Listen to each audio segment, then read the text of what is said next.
আসসালামু আলাইকুম বন্ধুরা, জাতীয় বিশ্ববিদ্যালয়ের একটি গুরুত্বপূর্ণ আপডেট ভিডিও নিয়ে তোমাদের সবার সামনে হাজির হয়েছি। আজকের ভিডিওতে আমরা আলোচনা করব জাতীয় বিশ্ববিদ্যালয়ের প্রাথমিক আবেদনের ফলাফলে যে ফর্মটি রয়েছে সেই ফর্মটি তোমাদের কিভাবে পূরণ করতে হবে। ফর্মটি খুবই গুরুত্বপূর্ণ বন্ধুরা, তাই কোনোভাবেই কোনো অংশটি তুমি মিস করো না। আর যদি তুমি মিস করো তাহলে তুমি বুঝতে পারবে না এবং ফর্ম পূরণের ক্ষেত্রে অনেকাংশেই তুমি ভুল করবে। এবং আরেকটি কথা বন্ধুরা, এই ভিডিওটি শুরু থেকে শেষ পর্যন্ত দেখলে বাসায় বসে নিজে নিজে কারো হেল্প ছাড়াই, দোকানে যাওয়া ছাড়াই, এমনকি মোবাইলের মাধ্যমেও তোমরা ফর্মটি পূরণ করতে পারবে এবং বাকি কাজটা সম্পন্ন করতে পারবে। তাই ভিডিওটি শুরু থেকে শেষ পর্যন্ত দেখার অনুরোধ করছি। বন্ধুরা, তোমরা যদি আমার চ্যানেলে নতুন হয়ে থাকো অনুরোধ করছি সাবস্ক্রাইব করার। অলরেডি সাবস্ক্রাইব করে থাকলে থ্যাংক ইউ সো মাচ। চলো শুরু করা যাক। বন্ধুরা, জাতীয় বিশ্ববিদ্যালয়ের প্রাথমিক আবেদনের রেজাল্ট ইতিমধ্যে প্রকাশিত হয়ে গেছে, তোমরা নিশ্চয়ই দেখতে পেয়েছো। যারা প্রাথমিক আবেদনের কলেজ পেয়েছো তারা এই ধরনের একটি মেসেজ পেয়েছো, এবং যারা প্রাথমিক আবেদনের কোনো কলেজ পাওনি তারা এই ধরনের একটি মেসেজ তোমরা দেখতে পেয়েছো। আর যারা প্রাথমিক আবেদনে একটি কলেজ পেয়ে গেছো এবং সেখানে তোমরা ভর্তি হয়ে যেতে যাচ্ছ, তারা অবশ্যই একটি ফর্ম পূরণ করতে হবে। চলো কম্পিউটার স্ক্রিনে দেখে নিই কীভাবে সেই ফর্মটি পূরণ করতে হবে। বন্ধুরা, জাতীয় বিশ্ববিদ্যালয়ের প্রথম মেধা তালিকার ভর্তি ফর্মটি পূরণ করার জন্য আমাদেরকে এই ওয়েবসাইটে আসতে হবে। ওয়েবসাইটের লিঙ্ক অ্যাড্রেসটি আমি ডেসক্রিপশন বক্সে দিয়ে দিব। ওয়েবসাইটে আসার পর তোমরা নিশ্চয়ই স্ক্রিনে দেখতে পাচ্ছ অ্যাপ্লিকেন্ট লগ ইন নামের একটি অপশন রয়েছে। এখানে আমাকে ক্লিক করতে হবে। ক্লিক করার সাথে সাথে আমার এই উইন্ডোতে আসবে যেখানে আমার অ্যাপ্লিকেন্ট রোল নাম্বার এবং পিন নাম্বারটি দিতে হবে। মূলত যখন তোমরা আবেদন করেছিলে যে রোল নাম্বারটি দেওয়া হয়েছিল সেই রোল নাম্বারটি এবং পিন নাম্বারটি দিতে হবে, যেটা ওই ফর্মের নিচের দিকে ছিল। তোমরা অনেকেই আমাকে প্রশ্ন করেছিলে যে এটা কি এইচএসসি রোল নাম্বার বা এসএসসি রোল নাম্বার। না বন্ধুরা, যখন তোমরা জাতীয় বিশ্ববিদ্যালয়ে আবেদন করেছিলে যে ফর্মটি তোমাদের আবেদন করার পরে দেওয়া হয়েছিল সেখানে একটি রোল নাম্বার ছিল, সেই রোল নাম্বারটি এখানে তোমাকে দিতে হবে এবং সেই ফর্মটির নিচে একটি পিন নাম্বার দেওয়া ছিল, সেই পিন নাম্বারটি এখানে দিতে হবে। অ্যাপ্লিকেন্টের রোল নাম্বার এবং পিন নাম্বারটি আমি দিয়ে দিলাম। লগ ইন করার সাথে সাথে তোমরা নিশ্চয়ই দেখতে পাচ্ছ এখানে দেখা যাচ্ছে congratulation, you are assigned English at Siddheswari college Dhaka according to the first merit list. অর্থাৎ আমার যে ক্যান্ডিডেট উনি সিদ্ধেশ্বরী কলেজের ইংরেজি বিষয়টি পেয়েছেন। এবং এখানে please click on admission form নামের একটি অপশন দেখতে পাচ্ছ, to provide require additional information. তোমাদের অবশ্যই নির্ধারিত তারিখের মধ্যে এই ফর্মটি পূরণ করে ফেলতে হবে এবং কলেজের নির্দেশনা অনুযায়ী ভর্তি ফি জমা দিতে হবে। এবার জাতীয় বিশ্ববিদ্যালয়ের ওয়েবসাইটে একটি গুরুত্বপূর্ণ নোটিশ দেওয়া রয়েছে। সেই নোটিশটি হচ্ছে 1 থেকে 11 সেপ্টেম্বরের মধ্যে তোমাদের অনলাইনে এই ফর্মটি পূরণ করতে হবে। আশা করি বোঝাতে পেরেছি। এরপর 2 তারিখ থেকে 12 তারিখের মধ্যে কলেজে 485 টাকা এবং কলেজের যে ভর্তি ফিটি আছে সেটা জমা দিতে হবে এবং মোবাইল ব্যাংকিংয়ের মাধ্যমে জমা দিতে হবে, যে কলেজের যেটা ন্যাশনাল ইউনিভার্সিটির নোটিশে উল্লেখ করা রয়েছে। তুমি যে কলেজে চান্স পেয়েছো সেই কলেজের নির্দেশনা অনুযায়ী এই ফিটি তোমরা পাঠিয়ে দিবে।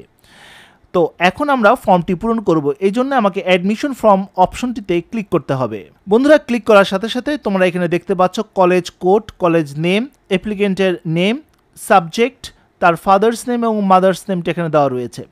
এখন আমাকে যেটা পূরণ করতে হবে, এখানে প্রথমে ন্যাশনালিটি অংশটি পূরণ করতে হবে। এখানে আমি লিখলাম বাংলাদেশি। এরপর রিলিজিয়ন অর্থাৎ তোমার ধর্ম এখান থেকে সিলেক্ট করতে হবে। আমি ইসলাম এখানে দিয়ে দিলাম, তোমার রিলিজিয়ান তুমি এখান থেকে সিলেক্ট করে দিবে।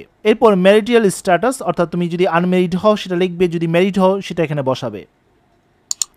এরপর তোমার গার্ডিয়ান নেম, তোমার পিতামাতা ছাড়া অন্য কেউ যদি গার্ডিয়ান থাকে তার নাম এখানে বসাবে, অথবা তোমার পিতামাতার যে কোনো একজন যদি গার্ডিয়ান থাকেন তার নামটি এখানে বসাতে হবে।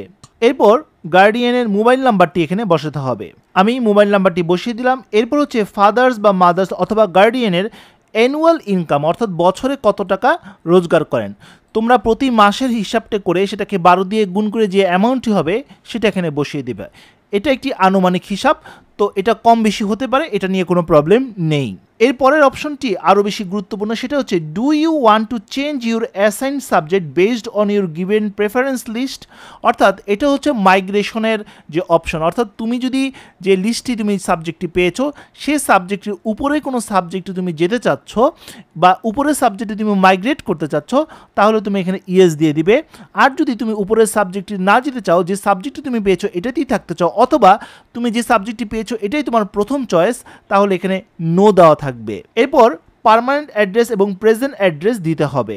তোমাদের প্রেজেন্ট অ্যাড্রেস এবং পার্মানেন্ট অ্যাড্রেস যদি সেম হয় তাহলে দুই জায়গায় তুমি একই অ্যাড্রেস দিবে, আর যদি ভিন্ন হয় সেই অনুযায়ী তুমি বসাবে। অর্থাৎ তোমার জন্ম নিবন্ধন, ন্যাশনাল আইডি কার্ড, অর্থাৎ যে তথ্যটি তোমার একাডেমিক কাগজপত্রে রয়েছে বা তোমার জন্ম নিবন্ধনে রয়েছে সেই অনুযায়ী তোমার প্রেজেন্ট অ্যাড্রেস এবং পার্মানেন্ট অ্যাড্রেস দিবে। যদি প্রেজেন্ট এবং পার্মানেন্ট অ্যাড্রেস সেম হয়ে থাকে তাহলে দুই জায়গায় একই তথ্য তুমি দিবে। আশা করি তথ্যগুলো বুঝতে পেরেছ। এরপর আমরা সেভ অপশনে ক্লিক করব। তোমরা নিশ্চয়ই দেখতে পাচ্ছ your information is successfully saved, your application for admission is now pending for the approval of the college authority, please click on the download PDF to download the application form. You must print PDF and submit to the college with required documents.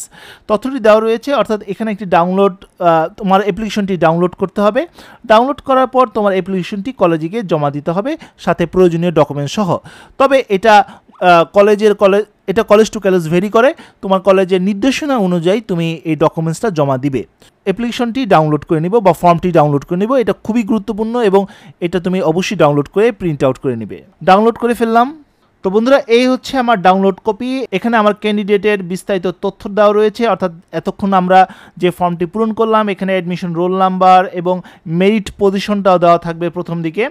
পাশাপাশি কোন college, তার গার্ডিয়ানের name, তার nationality এবং mobile phone number, SSC এইচএসসির information দেওয়া থাকবে। এখানে দুটি কপি থাকবে, একটি হচ্ছে স্টুডেন্ট কপি আর একটি হচ্ছে কলেজ কপি। এটার মধ্যে ঠিক নিচের দিকে আসলে তোমরা নিশ্চয়ই এখানে দেখতে পাচ্ছ signature of the student date, এখানে সই করতে হবে, গার্ডিয়ানের একটি সই করতে হবে। এখানে দুটি কপি রয়েছে, দুটি কপিতেই তোমার এবং তোমার গার্ডিয়ানের সই এবং তারিখ দেওয়া থাকতে হবে এবং সেটা কলেজে জমা দিয়ে কলেজ একটি গ্রহণ করবে সিল দিয়ে, এবং তোমাকে যে কপিটি এবং তোমার যে কপিটি আছে কলেজ সেখানেও সিল সই দিয়ে তোমাকে ফেরত দিবে। এই হচ্ছে প্রসেস। তবে এবার কোভিড-19 পরিস্থিতির কারণে কলেজে যেতে হবে না এমনটাই উল্লেখ রয়েছে ন্যাশনাল ইউনিভার্সিটির নোটিশে। তোমার কলেজের নির্দেশনা অনুযায়ী তোমার পরবর্তী স্টেপ নিতে হবে। আশা করি বুঝতে পেরেছি। তো বন্ধুরা, এই ছিল আজকের মতো ভিডিও। আজকে আমরা জানতে পারলাম জাতীয় বিশ্ববিদ্যালয়ের প্রাথমিক আবেদনের যে ফর্মটি কিভাবে পূরণ করতে হয়। আশা করি ফর্মটি ভালোভাবে দেখেছো কিভাবে পূরণ করতে হয় এবং এটা দেখে নিজে নিজে আবেদন করতে পারবে। তো বন্ধুরা, আজ এই পর্যন্তই। সবাই ভালো থাকো, সুস্থ থাকো, দেখা হবে আগামী কোনো ভিডিওতে। সেই পর্যন্ত আল্লাহ হাফেজ।